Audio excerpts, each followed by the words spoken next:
Buenos días, mi nombre es César Horta y soy estudiante de medicina del 10º semestre de la Universidad del Oriente del Estado Bolívar y les estaré hablando sobre las patologías tumorales malignas del ovario. El cáncer de ovario a menudo es fatal porque en general está avanzando en el momento del diagnóstico. Más del 60% de los casos se diagnostican en estadios 3 y 4, usualmente porque en etapas tempranas no hay síntomas y son inespecíficos en los estadios avanzados. Los tumores de ovario se manifiestan principalmente en la edad adulta reproductiva. Los tumores son benignos en el 80% de los casos y estos tumores malignos son más frecuentes en las edades avanzadas entre los 40 y 65 años. El cáncer de ovario es la segunda en frecuencia, mientras que el cáncer de ovario es el tumor ginecológico que produce la mortalidad más alta, con un 52%. Un tumor maligno es cuando la reproducción celular es descontrolada y desordenada. Entonces, estamos ante un cáncer que crece e invade otras zonas del cuerpo. Hay hallazgos clínicos que indican si un tumor es benigno o maligno, como la unilateralidad, si son sólidos o son quísticos, si son móviles o son fijos, entre otras características. En la tabla siguiente podemos ver que generalmente los tumores benignos son unilaterales, mientras que raramente los malignos son unilaterales. Pero esto no implica que estos no lo puedan ser. Que se encuentre una masa sólida nos podría indicar que es un tumor maligno, y así sucesivamente dependiendo de la cantidad de cruces que puedan ver. Entre los factores de riesgo encontramos antecedentes familiares de cáncer, principalmente de colon, mama y ovario. La nuliparidad y la menarquia temprana y menopausia tardía son parte de la teoría de la ovulación incesante, es decir, que mientras más años tenga la paciente ovulando, mayor será el riesgo de presentar una neoplasia. Fármacos que favorecen la fertilidad, edad y retraso en la maternidad, la radioterapia, dietas ricas en grasas animales y los factores genéticos, especialmente las mutaciones del gen BRCA1, que está asociada al 90% de los cánceres de mama y en un 50% los cánceres de ovario. El cáncer de ovario se puede propagar por diferentes vías. Entre ellas tenemos la extensión directa, la exfoliación de células en la cavidad peritoneal, la diseminación linfática a la pelvis y alrededor de la aorta. Con menor frecuencia, también se puede diseminar por vía hematógena al hígado o a los pulmones. Podemos clasificar los tumores por las células que afectan. Por ejemplo, el epitelio superficial, células germinales y células del estroma y cordones sexuales. Estos son los que conforman los grupos primarios y de ellos los tumores epiteliales son los más frecuentes. Entre los tumores del epitelio superficial encontramos los tumores sedosos, los tumores mucinosos, los tumores endometrioides, los tumores de células claras y los tumores de células de transición. Todos estos tumores tienen diferentes grados, desde lo benigno a lo maligno, pasando por estados límites de malignidad. Hay tumores que son netamente benignos, con poca posibilidad de malignidad, y otros que son netamente malignos. Por ejemplo, entre los tumores sedosos, el cistoadenoma sedoso es el más frecuente. Esta es su versión benigna y representa el 75% de los casos, mientras que hay una versión maligna, el cistoadenocarcinoma, que representa el otro 25%. Los tumores mucinosos son la segunda neoplasia ovárica epitelial más frecuente, con 25%. También son la segunda neoplasia ovárica maligna más frecuente, en un 10 a un 15%. Estos son frecuentes en la vida adulta reproductiva y un 80% son benignos. Los tumores endometrioides son casi todos malignos, son de muy baja frecuencia, se relacionan con endometriosis en el 15% de los casos y con los tumores de células claras. Son sólidos y de aspecto hemorrágico.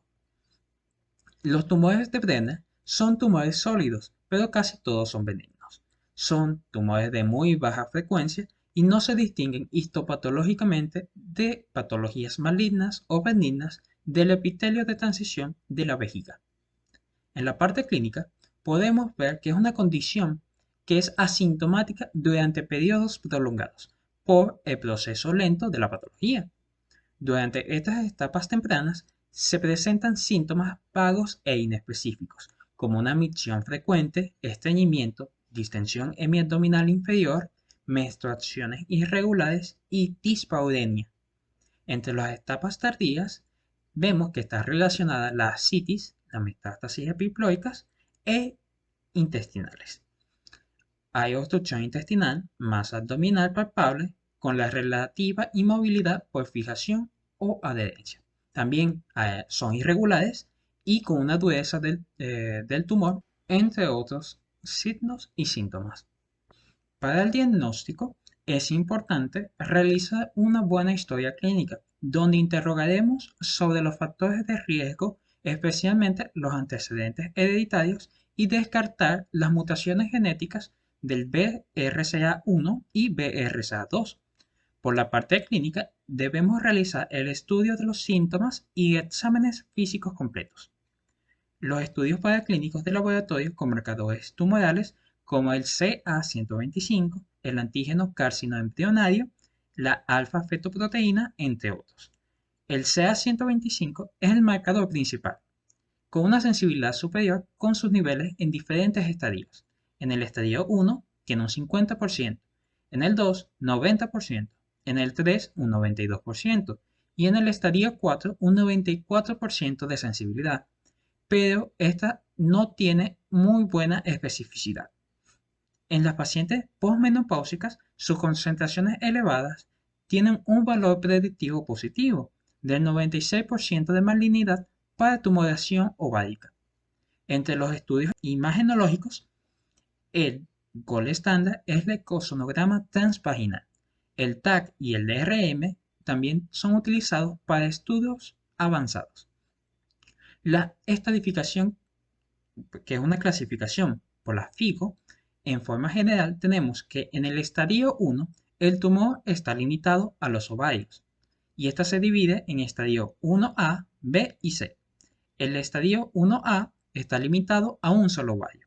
El estadio B está limitado a varios ovarios, mientras que el C está en uno o ambos ovarios, pero la cápsula está rota, con ascitis o lavado peritoneal positivo. En el estadio 2 es un tumor de uno o ambos ovarios con extensión pélvica. La versión A, hay una extensión a útero, trompas o ambas. En el 2B hay una extensión a vejiga, recto o vagina. En el 2C es un estadio 2A o 2B con una cápsula rota, ascitis o lavado peritoneal positivo. El estadio 3 es un tumor de uno o ambos ovarios, con implantes peritoneales e extraperitoneales. La versión 3A son implantes peritoneales microscópicos con ganglios negativos. El 3B son implantes peritoneales menores a 2 centímetros con ganglios negativos, mientras que el estadio 3C tiene implantes peritoneales mayores a 2 centímetros y con ganglios positivos. En cuanto al tratamiento, estos se dividen dependiendo de los estadios. En el estadio 1, el tratamiento de elección va a ser la histerectomía abdominal total más salpingoforectomía bilateral y en muchas instituciones también se realiza la omentectomía. En otras instituciones también se sugiere una quimioterapia como tratamiento postoperatorio cada 28 días por 6 ciclos. Y en pacientes en estadios 1C hay que considerar la radioterapia. Para el estadio 2 tenemos que se pueden realizar la histerectomía abdominal total más salpingoforectomía bilateral más omentectomía, cirugía más radioterapia abdominal y pélvica postoperatoria, cirugía más quimioterapia sistémica más cirugía de revisión posterior a la quimioterapia, cirugía citorreductora menor o igual a 2 centímetros más una quimioterapia sistémica. La cirugía citorreductora es la cirugía que se utiliza para la extracción de la mayor cantidad de tumor con la finalidad de aumentar las posibilidades de éxito en los tratamientos de radioterapia y quimioterapia. También se debe considerar la radioterapia pélvica en tumores menores o iguales a 0,5 centímetros. Para el estadio 3 y el estadio 4 tenemos la histerectomía abdominal total, más salpingo-oforectomía bilateral, más omentectomía completa, con resección de las lesiones metastásicas que se encuentran en las superficies peritoneales o del intestino. Una cirugía citorreductora que idealmente sería menor o igual a 1 centímetro, más quimioterapia sistémica postoperatoria. La revisión quirúrgica al finalizar la quimioterapia en caso de no haber evidencia clínica de enfermedad base. Para el seguimiento y el tratamiento de las recurrencias, tenemos que el cáncer de ovario es de crecimiento insidioso, por lo tanto, las exploraciones de seguimiento son obligatorias para descubrir precozmente las recurrencias. Se deben hacer evaluaciones médicas cada 2 meses en los primeros 2 años postoperatorios y cada 6 meses después de los 2 años.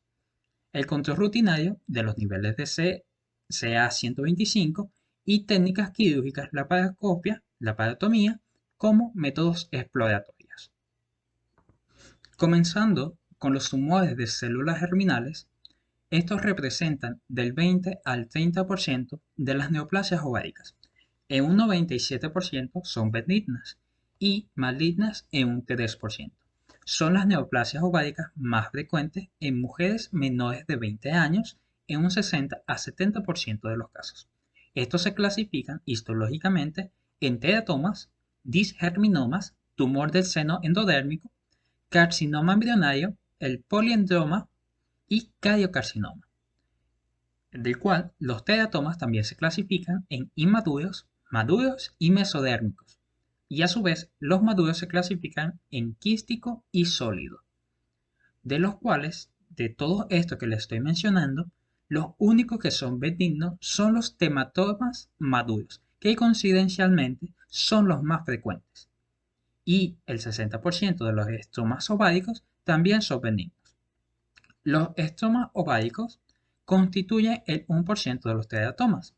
Se conforman por tejido tiroideo en más del 50% de su volumen y tienen en un 40% de los casos comportamiento maligno y se produce principalmente en las edades de los 40 y 60 años. Para su tratamiento, en los casos benignos, es salpingo-oforectomía ipsilateral, mientras que en los casos malignos, que primero se debe estudiar el estadio del tumor, pero generalmente será tratado con una histerectomía total, salpingo-oforectomía bilateral más quimioterapia. En el caso de los teratomas inmaduros, estos representan el 1% de los teratomas.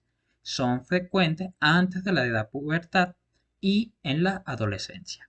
Son de crecimiento rápido, siempre sólidos y un solo lado es afectado. Histológicamente, poseen células de todas las capas embrionarias. Para su tratamiento del estadio 1A, tipo 1, es salpingo-oforectomía ipsilateral, mientras que todos los demás estadios son tratados con histerectomía total, salpingo-oforectomía bilateral y quimioterapia.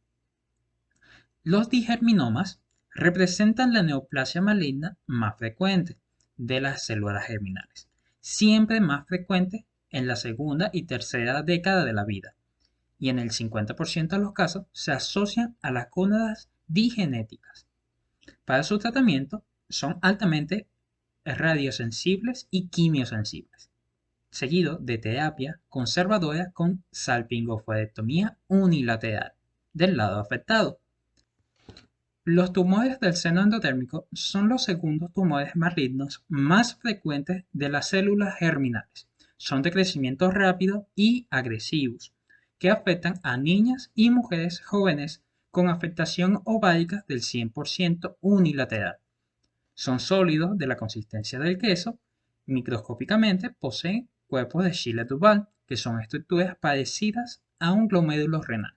Para su tratamiento es similar al ya mencionado durante el disgerminoma.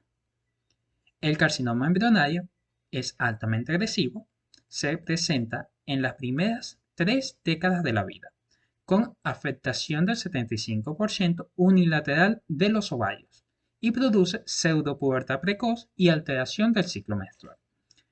El tratamiento es similar al digerminoma. El poliembrioma es estrictamente en pacientes antes de la pubertad.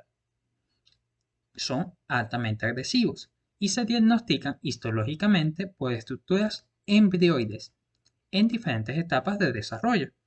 Estas producen niveles elevados de alfa-fetoproteína y gonadotropina coriónica humana, con tratamiento similar a los ya mencionados. El codiocarcinoma ovárico es estrictamente en pacientes antes de la pubertad, parecido histológicamente al codiocarcinoma gestacional, son altamente quimioresistentes y con una mortalidad muy elevada. Los tumores de células germinales mixtas son mezclas de dos o más tumores germinales, siendo la asociación tumoral más frecuente el disgerminoma más el tumor del seno endodérmico. Sigamos con los tumores estomales y de los cordones sexuales. Estos representan el 5 a 8% de los tumores ováricos, también el 70% de los tumores funcionales del ovario, comenzando con los tumores de las células de la granulosa, que representan las neoplasias más frecuentes de los tumores estomales y de los cordones sexuales. Estos son tumores sólidos de bajo potencial de malignidad, son una neoplasia feminizante y son la mayor productora de inhibina alfa y de altos niveles de estrógeno. Para su tratamiento se basará en torno a la menopausia con la sapingo-oforectomía bilateral y quimioterapia. En cuanto al tecomafildoma, son tumores sólidos que aparecen a la cuarta y quinta década de la vida, pero con una baja frecuencia, aproximadamente del 4%. Normalmente son benignos y se asocian a síndrome de Meigs. El tratamiento será sapingoforectomía ipsilateral en el caso benigno y en los casos de malignidad será con histerectomía total y salpingoforectomía bilateral. En cuanto a los tumores de células de Sertoli y Leydig, pueden presentarse en formas puras, es decir, individuales, siendo puras de Sertoli o puras de Leydig, pero esto es muy infrecuente. Son tumores masculinizantes productores de testosterona y androstenediona. Se produce el bloqueo del desarrollo sexual femenino por la mayor cantidad de hormonas masculinas, por lo tanto hay una distribución masculina del cabello, alopecia, hirsutismo, cambio del tono de voz, entre otras características secundarias sexuales. Son tumores sólidos que se caracterizan en ser 80% benignas. Para su tratamiento es salpingoforectomía ipsilateral del lado afectado. Los tumores de células esteroideas son tumores altamente masculinizantes que afectan a los pacientes en estados postmenopáusicos. Tienen niveles muy elevados de androstenediona y testosterona. Están relacionados con células de la corteza suprarrenal y con niveles elevados de cortisol, pudiendo provocar un síndrome de Cushing secundario. También se ven afectados las características sexuales secundarias femeninas. Su tratamiento consiste en una histerectomía total y anesectomía. En cuanto a la gonadoblastoma, son tumores compuestos por una parte maligna de células germinales y de dos componentes de células estomales y cordones sexuales. Estos afectan estrictamente a gónadas digenéticas, por lo que aparecen un 30% en pacientes con síndrome de Turner. Estos tumores, a pesar de tener características de malignidad, desde el punto de vista químico, será siempre benigno, porque nunca hacen metástasis por factores extrínsecos genéticos. Su tratamiento es salpingoforectomía ipsilateral o bilateral y no requiere quimioterapia. Y por último, los tumores metastásicos que causan tumores ováricos de origen secundario. Entre ellos tenemos los tumores originados en el conducto de Müller. Estos son los úteros en trompas de falopio, ovarios contralateral, peritoneo pelviano. Tenemos los tumores primarios extramullerianos de origen en mama, gastrointestinal, Klukenberg, entre otros. Muchas gracias por su atención.